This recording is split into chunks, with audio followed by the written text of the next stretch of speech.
Pessoal, jejum. Eu fiz um vídeo chamado Jejum, fazer ou não? E outro vídeo falando uso de combustível. E esses vídeos geraram muitas perguntas que me motivaram a fazer um terceiro vídeo, juntando todas essas informações para isso ficar bem claro na sua cabecinha, ok? Espera aí para a gente desenvolver essa ideia.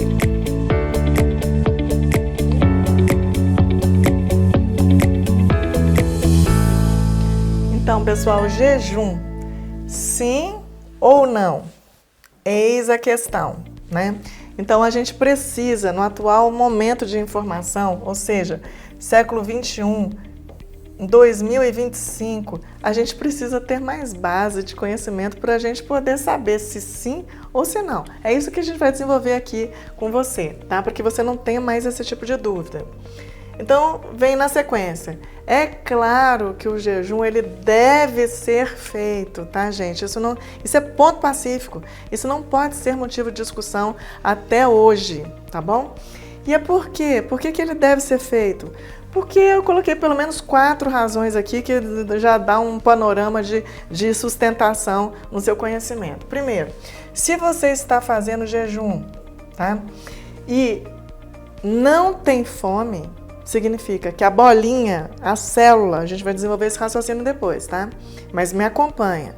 A célula, que é a indústria, a usina que faz as coisas acontecerem, o neurônio, o olho, a pele, o coração, o pulmão, o intestino, tá? Tudo isso são órgãos que usam o combustível que a gente põe para dentro para fazer o papel deles. Então, se você não tem fome, você tem que fazer jejum sem fome. Jejum com fome tá errado. Então, o jejum sem fome significa, primeiramente, que o combustível que você está usando, colocando para dentro, está correto, tá? Então, não tem pane energética no sistema. Tá todo mundo comendo e fazendo, trabalhando do jeito que deve. Segundo, significa que você está manobrando, administrando muito bem os seus estoques energéticos, porque você está sem uma oferta contínua de energia. Então, o que você tem que dar para o gasto, né? Então, você vai enxugar seus estoques energéticos e manter com isso uma melhor administração do sistema. Toda empresa faz isso, manejo de estoque. Então, um corpo, um organismo sob jejum, ele vai ter que fazer uma contabilidade melhor para administrar esse estoque.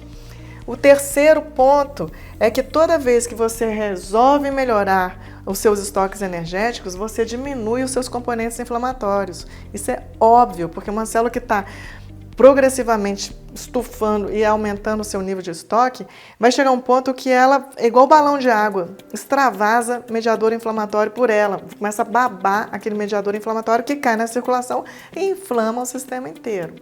Gasta energia como se estivesse em guerra, tá? Só porque o sistema tem aumento de estoque. Então, regulou o estoque, diminuiu a resposta inflamatória, diminuiu todos os processos inflamatórios do corpo, quando eu digo todos, são todos. E, obviamente, prova a eficiência energética do sistema, ou seja, você vai ter altíssima performance da sua máquina por ter simplesmente parado de ofertar energia o tempo inteiro, ou seja, ela vai ter que dar um jeito na administração para que essa máquina faça uma performance elevada de todo o funcionamento do corpo, porque a gente está mais eficiente, tanto mais eficaz quanto mais eficiente energeticamente. E aí vem a primeira pergunta, né? Doutora, a partir de quando que eu estou em jejum? Quando? Quando eu preciso ser de 6 horas, de 12, de 18, 24? Oh, calma. Você está em jejum desde que você parou de comer. Acabou de comer? Não engoliu? Pronto. Ó, gente, eu estou 30 segundos em jejum. Olha, eu estou um minuto. Vou progredir para 2, 3, 1 hora, 2. Então, quanto mais tempo você ficar sem aporte energético, maior é o tempo do seu jejum, tá? Então, quanto mais eficiente ele for, mais duradouro, significa que o combustível de entrada, o que você pôs por último, ele está muito bom, porque ele está durando na circulação. Então, está todo mundo funcionando bem, ninguém alertou o cérebro de que tem falta de energia no sistema. Está todo mundo funcionando bem, você nem lembra que está com fome. Isso é muito importante, tá? Então, quanto maior o tempo de saciedade, significa que melhor foi o combustível de entrada, melhor foi a oferta, tá? Tá todo mundo funcionando bem. E aí vem os medos, né? Os medos. Ai, doutor, eu não consigo ficar de jejum. Então você não consegue ficar de jejum porque o combustível está errado, tá? Então eu fico com medo de ter fome, eu fico com medo de ter fraqueza. Então você vai ter fome e fraqueza se o combustível estiver errado. Então a gente tem 3 fontes energéticas: os carboidratos, né, as gorduras e as proteínas. CGP, tá? As proteínas normalmente elas são poupadas como fonte de energia. Então sobrou carboidrato e sobrou gordura. Se a gente tá comendo carboidrato a mais, entendeu? Esse carboidrato vai servir para todo mundo que vai precisar do combustível e o que sobrar vai ser armazenado. Então, tudo que acumula no corpo, toda gordurinha que apareceu aqui no braço, que apareceu na perna, na frente do seio, no culote, no bumbum, na coxa, toda a gordurinha que vai aumentando, ela vem do excesso de carboidrato consumido. E aí o sistema começa a se defender desse aumento de estoque de carboidrato, porque ele não quer estocar mais. O que você comeu já estava suficiente, entendeu? Pro momento.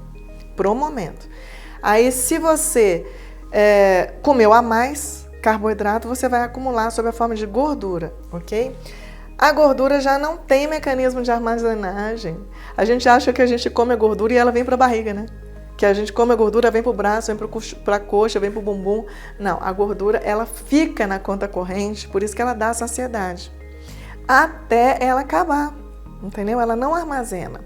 Por isso que ela é uma grande fonte de energia que mostra que o combustível está correto quando a gente aumenta o período de jejum, porque a gente tem gordura na circulação que está abastecendo todos os sistemas por tempo prolongado.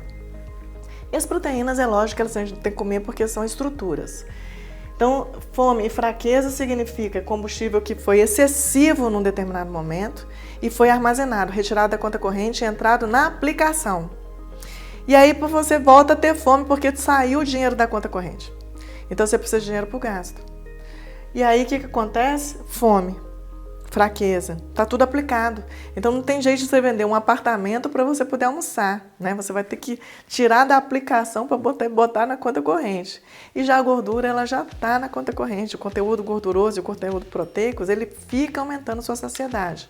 Então é uma fonte legal de você entender que se você está com fome e fraco, é porque você comeu um carboidrato a mais, ele sobrou, foi armazenado e não tem dinheiro na conta corrente, correto? Adoecer, não, gente. Se a gente está falando que o jejum aumenta a performance do sistema, então significa que ele vai tirar a energia ou o gasto, a receita, com processos inflamatórios que estão gastando energia do sistema e dá mais orçamento para quem está te defendendo, ou seja, sua defesa é amplificada. Isso é fato de você pensar assim, olha, quando a gente adoece, a primeira coisa que acaba é a fome. Justamente para você não ter que ainda gastar energia com metabolismo a mais de nutrientes. Você vai dar um jeito de usar, sobreviver com o que tem. Isso é muito importante.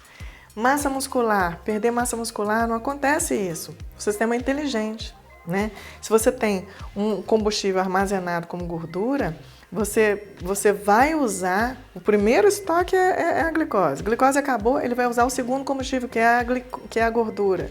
A gordura acabou, aí sim ele vai usar a musculatura como fonte de energia para você não morrer. Mas esse processo é a partir de 72 horas.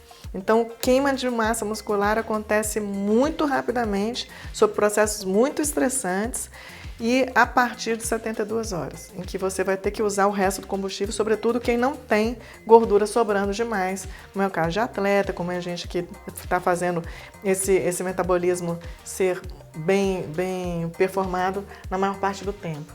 Então, isso aqui também é mito, tá?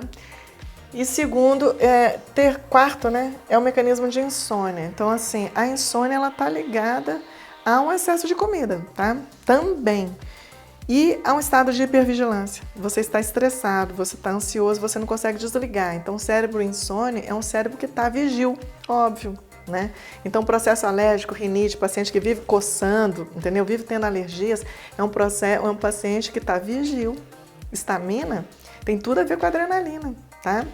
Então, no paciente ansioso, leia-se alergias. No paciente deprimido, leia-se cânceres, tá bom? E baixa de defesa. Então não tem nada a ver com aporte energético, porque na verdade a gente usa a energia de forma muito interessante, né? Então a energia que a gente coloca para dentro na boca, ela vai ter que ser distribuída, absorvida e distribuída para o corpo, tá? E a gente quer que essa energia no corpo vá principalmente para o cérebro, né? Para a nossa musculatura, para nos manter viáveis, né? E aptos a ir e vir. Defesa, né? E regeneração. Agora, se existe alguém que esteja roubando mais do seu aporte energético no corpo, mais do que deve, paciente que nós estamos doentes mentais, né? É difícil achar uma pessoa normal no planeta, pode até parecer, mas deve estar medicada. Então, o cérebro gasta mais energia do que entra pela boca.